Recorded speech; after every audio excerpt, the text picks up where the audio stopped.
All right, well, Arizona Senator John McCain with some very strong words on our show this morning about Secretary Clinton's response to the deadly consulate attack in Libya.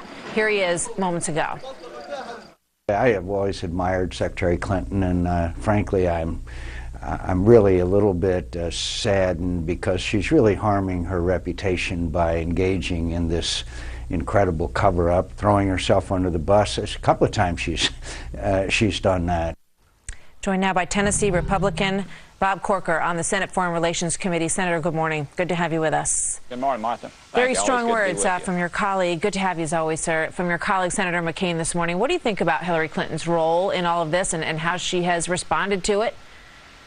Yeah, look, I've had, as John has, a good relationship with her. She's been very transparent with me since she's been Secretary of State. I think this whole episode is unfortunate, and I think it speaks to the essential character of this administration over the last 4 years, and that is always find some way to blame someone else for what has happened. And, you know, as I've been saying, Martha, from day one, the administration knew within 24 hours. I know this for a fact. I still know this for a fact. I've known it all along. They knew that from the very beginning, not only that this was a terrorist attack, but they also knew which parties were involved in this. And again, I just think it speaks to this administration and their continual efforts to find some reason that they're not responsible for what has happened. Yeah. Well, our Jennifer Griffin reported yesterday here on this show that basically the evidence points to a very prolonged fight that ended about 7 hours after those initial emails were sent to the Situation Room.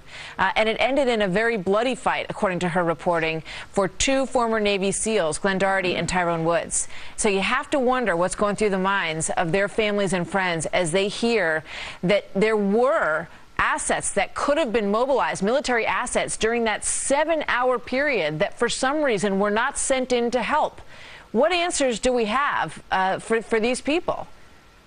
Yeah, so look, in fairness, my major critique of this has been, again, the response just publicly about what has happened. I do know, I was there on the ground, and I know that they had to call in actually a civilian aircraft, and it did take them some time to get an aircraft to take the response folks from Tripoli up to Benghazi. When they got to Benghazi, they had to rely upon a militia to actually get them there, and they took a circuitous route around some other anti-American militias that happened to be in the area. So I do know the response ended up being clumsy. I know it was the best that the folks on the ground by themselves. But Senator Corker, let me just, if others. I may, interject a question, because that sounds like we were relying on friendly forces to us in Libya, but not bringing in our own U.S. military. And I think that is a question that a lot of people want answered. Why didn't we bring them in to help? Yeah. So I think the question actually goes back, Martha, even before that, and that is with all the things that had occurred in the area, the British ambassador leaving, all the things that had led up to that, the previous bombings, why did we not have folks there to secure our folks in Benghazi? To me, that is even the bigger question, because those things were put in, those warnings were shown early on, way early on. So it's the pre-effort and then obviously the response from the administration, which again is totally bizarre and misleading. Yeah. Why not call in Clapper, perhaps Leon Panetta, the head of defense, and others who would have been privy to this information and question them about this in Congress? Is that something that we can expect to see? Oh, sure. I've actually had a very terse conversation myself with Director Clapper since this occurred, and was very disappointed in the presentation that he made in a classified setting to senators on both sides of the aisle. Again, Martha, again, I want to go back to the administration. From day one, this administration has been all about blaming incidents on someone else. That's just been the character of this administration.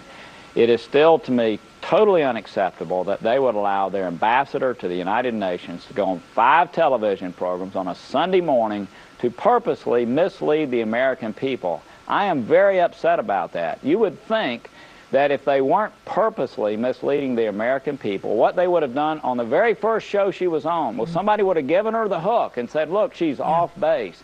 they allowed this to go on, and I think that speaks again to this administration politicizing this, not Republicans, but this administration politicizing this effort. Senator Corker, thank you. We'll speak to you again soon, I hope.